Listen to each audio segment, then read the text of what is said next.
So we've now overseeded our lawn, and now is the time to fertilize our lawn and our garden. Now I want to make sure that I touch base on this. We want to make sure that after we've overseeded that we don't put down a pre-emergent or a crabgrass preventer, because if we put that down, that's going to kill all of the seed that we just planted, okay?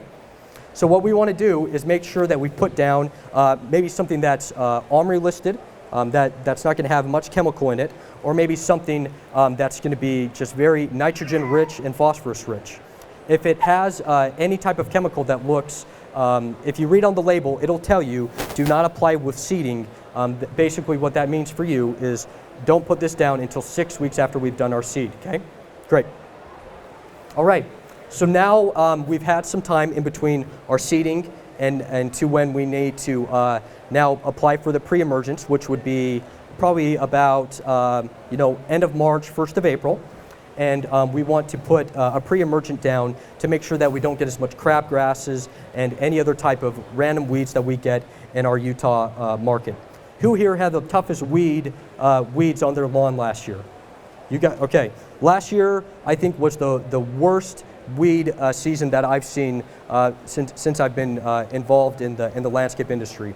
A lot of people, it was just a really tough year, and the reason for that is it was just the perfect storm. We hardly had any snowpack, we didn't have much moisture during the winter, and so what happened is it was the perfect environment for weed seeds to just be ready to blossom towards the end of February, and they all just came right out the stages to pounce on us, and we were kind of unprepared for the weed seeds that came.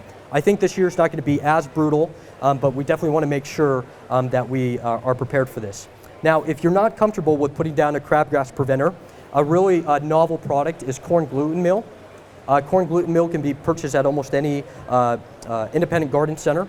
It's a product that came out of Ohio State University, and you can have good results with that. All right, so we've now basically taken care of the spraying care of our lawn, and for the most part of what we need to do with our garden. Now, if we've gone through our garden, we've seen that we have a couple damaged trees and shrubs. Now would be a good time to plant some new trees and shrubs. So with spring's cool and moist conditions, this is an ideal time to plant these. And the nice thing about trees is they can add value to your home. They can add shade to your home. They can reduce your energy that you need to put into your home. So it's a win-win. The also great thing is if you put down a fruit-bearing tree, you can then have more food that is going to be put on your table. So for me, it's a win-win. So this is something that you can definitely do. All right, now here's the fun part for me, is planting new flowers.